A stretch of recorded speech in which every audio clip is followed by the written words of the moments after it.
ಪರಲೋಕದವುಗಳ ಕಡೆಗೆ ನೋಡುವಂತೆ ನಿಮ್ಮ ಆತ್ಮಗಳನ್ನು ವಾಕ್ಯದಲ್ಲಿ ಬಲಪಡಿಸುವ ಅನುದಿನದ ಧ್ಯಾನ. ಇಂದಿನ ಧ್ಯಾನದ ಶಿರೋನಾಮೆ, ಸತ್ಯವು ನಿತ್ಯವಾದ ತತ್ವವಾಗಿರುವಾಗ.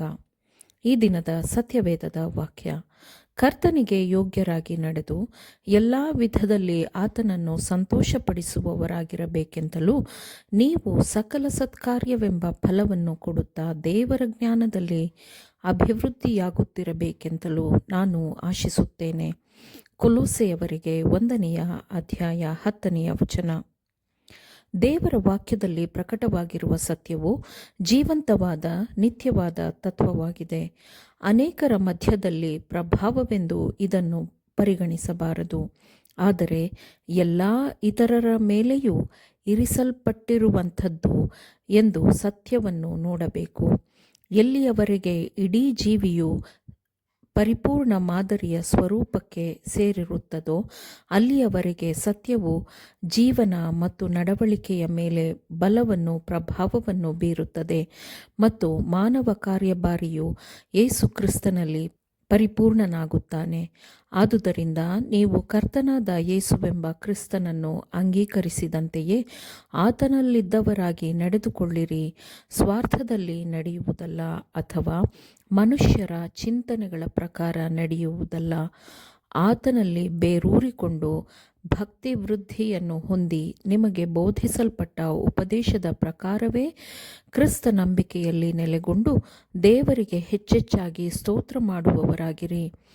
ಕ್ರಿಸ್ತನನ್ನು ಅನುಸರಿಸದೆ ಮನುಷ್ಯರ ಸಂಪ್ರದಾಯಗಳನ್ನೂ ಪ್ರಾಪಂಚಿಕ ಬಾಲಬೋಧೆಯನ್ನೂ ಅನುಸರಿಸುವವರು ನಿಮ್ಮಲ್ಲಿ ಬಂದು ಮೋಸವಾದ ನಿರರ್ಥಕ ತತ್ವಜ್ಞಾನ ಬೋಧನೆಯಿಂದ ನಿಮ್ಮ ಮನಸ್ಸನ್ನು ಕೆಡಿಸಿ ನಿಮ್ಮನ್ನು ವಶ ಮಾಡಿಕೊಂಡಾರು.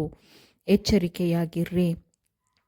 ಕ್ರಿಸ್ತನ ಗುಣಸ್ವಭಾವಕ್ಕೆ ಅನುಗುಣವಾಗಿ ನಿಮ್ಮ ಗುಣಸ್ವಭಾವವನ್ನು ಪರಿವರ್ತಿಸಿಕೊಳ್ಳಲು ಮತ್ತು ಕ್ರಿಸ್ತನ ಜೀವನವನ್ನು ಅನುಕರಣೆ ಮಾಡಲೇಬೇಕಾದ ಅಗತ್ಯತೆಯನ್ನು ನೀವು ದೃಢಚಿತ್ತದಿಂದ ಆಲೋಚಿಸದಿರುವುದೇ ನಿಮಗಿರುವ ದೊಡ್ಡ ಅಪಾಯವಾಗಿದೆ. ನಿಮ್ಮ ಗುಣಸ್ವಭಾವ ಮತ್ತು ಲೋಕದ ಗುಣಸ್ವಭಾವದ ನಡುವೆ ನೀವು ಗಮನಾರ್ಹವಾದ ವ್ಯತ್ಯಾಸವನ್ನು ತೋರಿಸಬೇಕು. ಯಾಕೆಂದರೆ ಕ್ರಿಸ್ತನಲ್ಲಿಯೇ ದೇವರ ಸರ್ವಸಂಪೂರ್ಣತೆಯು ಅವತರಿಸಿ ವಾಸಮಾಡುತ್ತದೆ ಮತ್ತು ನೀವು ಆತನಲ್ಲಿದ್ದುಕೊಂಡೇ ಪರಿಪೂರ್ಣತೆಯನ್ನು ಹೊಂದಿದವರಾಗಿದ್ದೀರಿ ಎಂದು ವಾಕ್ಯವು ಹೇಳುತ್ತದೆ.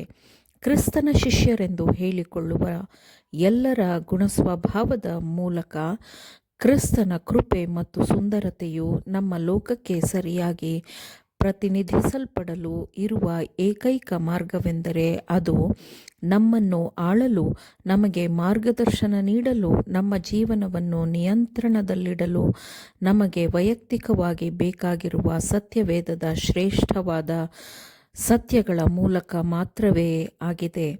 ಹೃದಯ ಸೇವೆಗಿಂತಲೂ ಯಾವ ಕಡಿಮೆಯನ್ನು ದೇವರು ಸ್ವೀಕರಿಸುವುದಿಲ್ಲ. ಮನುಷ್ಯನ ಇಡೀ ದೇಹ, ಆತ್ಮ ಮತ್ತು ಆತ್ಮದ ಶುದ್ಧೀಕರಣವನ್ನು ದೇವರು ಬಯಸುತ್ತಾನೆ. ಪರಿಶುದ್ಧಾತ್ಮನು ಹೊಸ ಸ್ವಭಾವವನ್ನು ಕೊಟ್ಟು ಮನುಷ್ಯ ಗುಣಸ್ವಭಾವವು ಕ್ರಿಸ್ತನ ಸ್ವರೂಪದಂತೆ ಪೂರ್ಣವಾಗುವವರೆಗೂ ಕ್ರಿಸ್ತನ ಕೃಪೆಯ ಮೂಲಕ ಮನುಷ್ಯನ ಗುಣಸ್ವಭಾವವನ್ನು ರೂಪಿಸುತ್ತದೆ. ಇದು ನಿಜವಾದ ಶುದ್ಧತೆಯಾಗಿರುತ್ತದೆ. ನೀವು ಹೊಂದಿಕೊಂಡಿರುವ, ನೀವು ಪಾಲಿಸುವ ಆತ್ಮ ಮತ್ತು ವಾಕ್ಯಗಳು ಮತ್ತು ಪ್ರಭಾವಗಳು ಇತರರ ಮನಸ್ಸಿನ ಮೇಲೆ ಪ್ರಭಾವ ಬೀರುತ್ತದೆ. ಆತ್ಮವನ್ನು ಸುತ್ತುವರೆದಿರುವ ಪರಿಸರವು ಕೆಟ್ಟದ್ದಾಗಿದ್ದರೆ ಅದು ಆತ್ಮಿಕ ಮಲೇರಿಯಾದಂತೆ ಇರುತ್ತದೆ. ಅದು ಸುತ್ತಮುತ್ತಲಿನವರಿಗೆ ವಿಷಕಾರಿಯಾಗಿರುತ್ತದೆ. ಆದರೆ ಜೀವಕ್ಕೆ ಜೀವದ ಸುವಾಸನೆಯಾಗಿರುವಂಥ ಪರಿಸರವನ್ನು ಹೊಂದಿರುವ ಆತ್ಮವು ಇತರರಿಗೆ ಲಾಭದಾಯಕವಾಗಿರುತ್ತದೆ. ಆತ್ಮವು ಸತ್ಯದಿಂದ ತುಂಬಿದಾಗ ಅದು ಕಾರ್ಯನಿರ್ವಹಿಸುತ್ತದೆ. ಆತ್ಮವನ್ನು ಪ್ರೀತಿಸಿ ಶುದ್ಧೀಕರಿಸಿದರೆ ಪರಲೋಕದ ಪರಿಸರವು ಆತ್ಮವನ್ನು ವ್ಯಾಪಿಸುತ್ತದೆ. ಜ್ಞಾನಿಗಳ ಸಹವಾಸಿ ಜ್ಞಾನಿಯಾಗಿರುವನು, ಜ್ಞಾನಹೀನರ ಒಡನಾಡಿ ಸಂಕಟಪಡುವನು ಎಂದು ವಾಕ್ಯವು ಹೇಳುತ್ತದೆ. ಗುಣಸ್ವಭಾವದ ನೇರ ನಡತೆ, ದೇವರ ಮೇಲಿನ ಭಕ್ತಿ, ಮಾಡಬೇಕಾಗಿರುವ ಕೆಲಸದ ಉದ್ದೇಶದ ದೃಢತೆ, ಇವುಗಳನ್ನೆಲ್ಲ ಸತ್ಯವನ್ನು ನಂಬುತ್ತೇವೆ ಎಂದು ಹೇಳಿಕೊಳ್ಳುವ ಪ್ರತಿಯೊಂದು ಆತ್ಮವೂ ಪ್ರಕಟಪಡಿಸಬೇಕು. ಮತ್ತು ಕ್ರಿಸ್ತನ ಗುಣಸ್ವಭಾವವನ್ನು ಶಿಸ್ತುಬದ್ಧ ಜೀವನ ಮತ್ತು ದೈವಿಕ ಸಂಭಾಷಣೆಯ ಮೂಲಕ ಪ್ರತಿನಿಧಿಸಬೇಕು. ಆಮೇನ್. ದೇವರ ವಾಕ್ಯಗಳನ್ನು ಶ್ರದ್ಧೆಯಿಂದ ಆಲಿಸುವವರು ಮಾತ್ರವೇ ಆಗಿರದೆ ಪಾಲಿಸುವವರೂ ಆಗಬೇಕೆಂದು ನಿಮ್ಮನ್ನು ಉತ್ತೇಜಿಸುತ್ತೇನೆ. ಪರಿಶುದ್ಧಾತ್ಮನ ಸಹಾಯದಿಂದ ಆಲಿಸಿದ ನಿಮ್ಮೆಲ್ಲರಿಗೂ ಧನ್ಯವಾದಗಳು. ಮತ್ತೆ ದೈನಂದಿನ ಧ್ಯಾನಕ್ಕಾಗಿ ನಾಳೆ ಸಂಧಿಸೋಣ. ಆಮೇನ್.